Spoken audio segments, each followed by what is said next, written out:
Well, Matthew Cappucci is a meteorologist and author of Looking Up, The True Adventures of a Storm-Chasing Weather Nerd.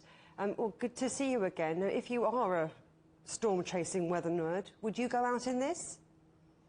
Personally, no. There are certain things you just don't take a chance with. And in the case of Buffalo, it's been such an extreme storm because the main storm, the bomb cyclone that was garnering most of the media headlines, the attention, actually sort of pulled away. And what we're seeing now is cold wind on the backside of the storm blowing down Lakes Erie and Ontario, causing more isolated lake effect snow bands. So they may only be like 20, 30 kilometers wide. Outside the bands, conditions aren't that bad. Within the bands, you're seeing wind gusts to about 110 kilometers per hour. You're seeing visibilities down to maybe 10 meters or less at times. In fact, Buffalo's International Airport reported 12 hours out of like 15 hours in a row that had visibilities reported at zero, which frankly I've never seen before. The combination of the wind, the reduced visibilities made conditions that frankly no one should have gone out in, and unfortunately we saw a number of fatalities from that.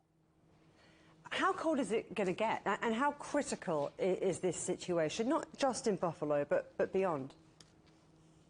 Yeah, so temperatures over parts of the upper Midwest and the central U.S. removed from Buffalo dropped to about minus 40 degrees Celsius. But keep in mind, in Buffalo, they saw temperatures of probably minus 15, minus 20 Celsius. But factor that with the wind, and the wind chills likely ranged less than minus 30 Celsius. So conditions have been really inhospitable. The issue, too, is that the snow was rapidly accumulating so incredibly quickly that first responders, crews couldn't keep up. They couldn't get ambulances out. They couldn't get fire personnel out. And so, unfortunately, for folks who became trapped in their vehicles, there really was no option whatsoever. And that's why we're adamant with folks in advance to make sure they know what they need to do and hunker down and ultimately not put themselves and others at risk by venturing out.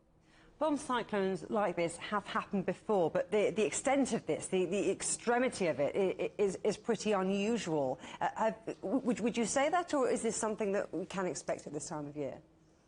Yeah, so Buffalo tends to see a lake effect snowstorms every season. It tends to be like usually November into December when the water temperatures for the Great Lakes, which are rather shallow, are still kind of warm. And so you have cold air blowing over warmer water. It's just a factory for lake effect snow. Last month, a little bit before Thanksgiving, they got a whopping, I think it was like 210, 220 centimeters of snow just south of Buffalo with a prolific storm. What made this one so bad was the visibilities. Ordinarily, the snow comes down, but the wind isn't this bad. But to have gusts of 110 plus kilometers per hour, you get these massive snow drifts that might be 4, almost 5 meters deep in places, which is why the roadways were completely impassable. And I think folks underestimated how bad the wind would be and how bad the temperatures would be.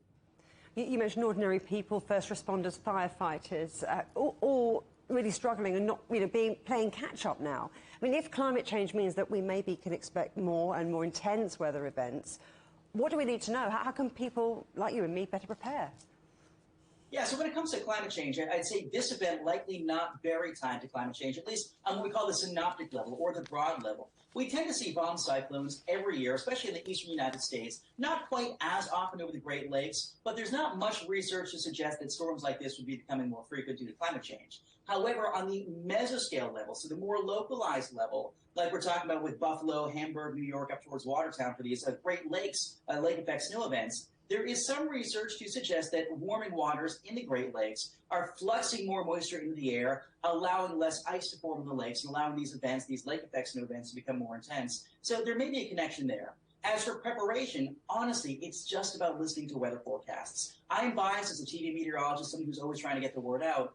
But ultimately, if people would heed our warnings more often and just listen to us when we're pleading with folks to do the right thing, we wouldn't be having, unfortunately, to recover people's bodies and their vehicles. Matthew Cappucci, thank you very much.